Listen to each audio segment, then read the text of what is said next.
Can you imagine spending your whole life in a 5 by 6 foot room only to be let out to perform as entertainment for people, then being sent right back in?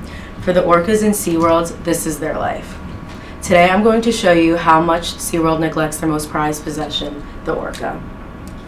There are currently 23 orcas across 3 SeaWorld locations in the United States. SeaWorlds are extremely social and emotionally complex animals in the wild. They tend to stay with their mothers their whole life and stay in a pact with their own specific language and ways of communication. When they are taken from this environment and thrown into a new one, it causes extreme emotional distress to them. The emotional distress is not only detrimental to them, but to other orcas and human trainers that they're with. When they're plucked from their natural environment and thrown into a new one with orcas who have been there before, they strive to assert their dominance, and it often promotes orca-on-orca aggression. A lot of times they resort to violence and more specifically known as raking, which is the use of their teeth to bite and scratch other orcas, which sometimes leads to serious injury and death due to bleeding out. Marine officials like to say that orcas in captivity live longer than those in the wild because they're provided with the veterinary care and protection that they need.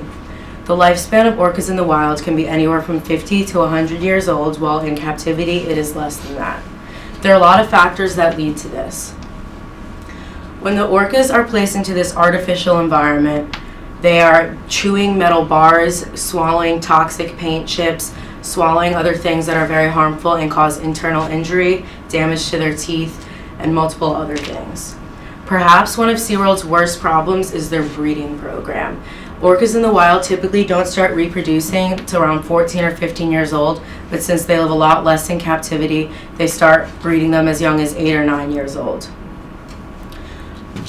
Not only do they breed them young, they also tend to breed ones that have shown extreme aggressive behavior in the past.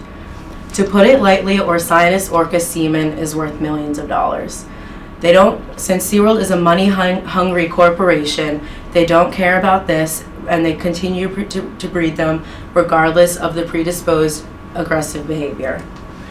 It's important to note that there have been no reported attacks of humans from orcas in the wild, while there are numerous ones of orcas attacking human trainers in captivity. A former SeaWorld trainer, Jeff, says, "Fatal attacks are a manifestation of stress, even madness, in animals forced into miserable, unnatural conditions." The captivity of these beautiful, strong animals, intelligent and emotional ones, has to stop. Please share what you learned today with your family and friends and stop the support of SeaWorld. Right now, their income is the lowest it's ever been, and more and more people continue to speak out and voice their concerns about it. Let's be the voice for those without one.